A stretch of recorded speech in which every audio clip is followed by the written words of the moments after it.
We use it every second of every day. We work for it, we fight for it, we dream of it. But we rarely look at the hidden hand that controls it. For 10,000 years, money has followed a secret arc, a pattern of power that has built empires and crushed them. Today, we unlock that pattern. You've been told a comfortable lie, a story in every history book. It goes like this. Long before money existed, people bartered, a simple logical swap of goods. You had chickens, your neighbor had bread. You swapped. But there's a massive problem with this story. It never actually happened. Anthropologists have spent the last century searching for just one society that functioned on pure barter. They have searched the jungles, the deserts, and the ancient plains. They have found nothing. The barter economy that supposedly gave birth to money is a myth. It's a historical ghost. Money didn't start with a friendly trade. It started with something far more binding, something darker. It started with the invention of debt. Before there were coins, before there were even shells, there was the ledger, a record of who owed what to whom, etched in memory and then in mud. 5,000 years ago, the temples of Mesopotamia weren't filled with coins. They were filled with ledgers, meticulous records of debts. If you helped your neighbor fix his roof, he didn't pay you, he owed you. That favor sat there, recorded, until the day the debt was settled. This was the real first money. Money was never an object. It was a memory, a way to keep score. And as every ruler in history eventually learns, the moment you are the one who keeps the score, you are the one who controls the game. Everything that comes next is the story of people finding new ways to rig that game. The first great shift arrived around 600 BC in the kingdom of Lydia. They found a way to standardize the memory. They melted down the precious metals of their rivers, fixed the weight, and stamped it with the royal seal. The royal stamp was a promise. The king guarantees this value. You no longer needed to weigh the metal or test its purity. You just had to trust the face on the coin. This was the birth of sovereign trust. Money and political power had fused into a single object, allowing trade to explode across the ancient world. But it also handed rulers a dangerous temptation. Rome took this trust and turned it into a science. The denarius became the heartbeat of the empire, a currency recognized from the shores of Britain to the sands of Egypt. It was a silver coin you could trust. Under the Emperor Augustus, it was nearly 95% pure silver. It was the gold standard of its time. But running an empire is expensive, very expensive. You have an army to pay, roads to build, and a restless population to keep fed with bread and circuses. As the costs grew, the Roman emperors discovered a trick that felt like alchemy, a trick that promised something for nothing. They started watering down the money. They took the silver coins back in through taxes, melted them down, and mixed them with cheap copper. Then they re-stamped them at the same face value. Suddenly, the emperor had more coins than he started with. He had created money out of nothing. It worked, at first. But the people weren't stupid. They watched prices climb and started hiding the old, good coins while spending the new, bad ones. By the year 270, the once pure silver coin was barely 5% silver. The empire's money had collapsed long before its borders did. The pattern was set. Halfway across the world, China made a radical leap. Hauling strings of heavy iron coins was exhausting and dangerous. So merchants began leaving their coins with trusted shops and walking away with a paper receipt instead. It was more convenient. It was faster. It was the birth of paper money. Under the Song dynasty, the world's first official paper money was born. It was a brilliant leap in efficiency, until power realized how easy it was to simply print more. Paper has the same flaw as the Roman coin, only worse. You don't even have to melt it down. You just keep printing. Kublai Khan mastered what Marco Polo called alchemy, turning plain mulberry bark into the wealth of a kingdom, backed only by the Khan's command. He made paper money the only legal currency. If you refused to accept it, the penalty was death. Trust was no longer requested, it was enforced. But even a Khan can't print value. The more notes they printed, the less each one was worth. The money lost so much value that eventually, the Ming dynasty gave up on paper entirely and crawled back to metal. Different empire, different material, but the same ending Rome had already lived through. In the 14th century, the Medici of Florence changed the game again. They didn't just mine gold, they created a network, an invisible web of exchange that spanned across Europe. They turned money from a pile of metal you could count into a flow of information you could move.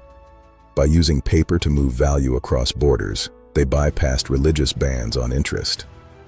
A merchant deposited money in Florence and collected it months later in London in another currency.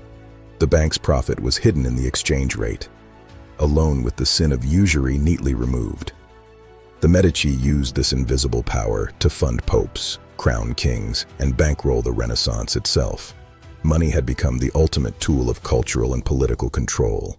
It had stopped being a pile of metal. It had become a network. And the harder money is to see, the easier it is to manipulate. For centuries after, the world sought an anchor. Something a king couldn't just print, melt, or debase. They chose gold. The logic was simple. Every paper note was a promise, and you could carry that promise to a bank and swap it for a fixed amount of real, physical gold. The ultimate check on power. Britain led the way, and by the late 1800s, most of the trading world had followed onto the gold standard. For a few decades, money was finally stable. Prices were predictable. The money supply was chained to how much metal a country actually held. It was a golden age of stability, or so it seemed. The gold standard wasn't just a British rule, it was a global language. It allowed a merchant in New York to trade with a farmer in India with absolute certainty. It was the peak of globalized, stable money, where the value of your labor couldn't be wiped out by a politician's decree. For a brief moment, the world shared a single, honest heartbeat of value. But when total war arrived, the gold standard became a cage. A government in the middle of a world war needs to spend far more than its gold reserves will ever allow. They needed a way out. They needed to print. And so, the chains were broken. Trust was sacrificed for survival. One by one, countries suspended the rules. Germany, forced to pay reparations it didn't have, printed money around the clock. By 1923, the money broke. A loaf of bread that cost a couple of marks before the war cost hundreds of billions by the end of the year, an entire nation's savings gone. In 1944, as the world burned, 44 countries met to build a new system.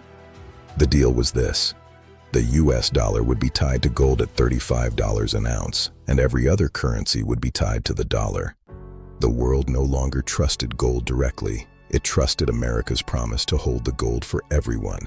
On August 15, 1971, that promise was broken. Faced with the costs of the Vietnam War and massive social programs, America was sending more dollars into the world than it had gold to back them. President Nixon cut the link permanently. We entered the age of pure fiat money, no anchor left. Fiat is Latin for let it be done. Money now has value only because the government says it does, for no other reason. Your dollar is not a claim on gold or land or anything physical. It is a claim on trust, and trust is the only collateral left in the vault. The pattern was repeating again. In 2008, the trust fractured. Banks had bundled millions of risky loans into products they sold as safe. When the tower of debt collapsed, the global financial system stared into the abyss of total failure. The biggest banks in the world were days away from running out of money. The game was over. The response was a digital miracle. Governments and central banks created trillions of new dollars from nothing with a single keystroke. They used them to rescue the very institutions that had caused the crisis. The public absorbed the cost through the slow erosion of their savings. The trick was revealed. This was the beginning of the age of quantitative easing. A new era where the solution to every crisis was to create more money. Over the next decade, the flood of digital dollars inflated the prices of everything, from houses to stocks, while the real value of the money in people's pockets continued its silent, steady decline. The machine was running faster than ever before. Out of this wreckage, a ghost named Satoshi Nakamoto proposed a new path, a 9-page document that described a new kind of money, Bitcoin, a digital currency with no master, no bank, no central authority, no way to print more. A return to the first idea, money as a shared, unalterable record. Bitcoin was built on a hard limit, a mathematical certainty that no government could override. It was the first time in 10,000 years that money could not be quietly debased by power. But power does not give up control of money easily. It never has, and it never will. Today, we stand at the ultimate crossroads. One path offers a decentralized future where you hold the keys. The other, a central bank digital currency, a CBDC, that sees every penny you spend. Your national currency, in a purely digital form, issued directly by the state. A CBDC is the ultimate form of control, programmable money that can be tracked, limited, or even expired if you don't spend it fast enough. It is the Roman debasement and the Khan's mandate, updated for the digital age. The hidden hand is becoming more visible than ever. This isn't just a technological upgrade, it's a geopolitical race. Nations are competing to see whose digital currency will become the world's next reserve. The choice between a decentralized system you control and a centralized system that controls you is the defining struggle of the 21st century. The very nature of freedom is being rewritten in lines of code. The pattern of power is repeating. The only question that remains is who will hold the controls this time? Will it be them, or will it be you? Money is not just a tool for trade. It is the machine that decides who holds power over whom. Pay attention. The game is changing.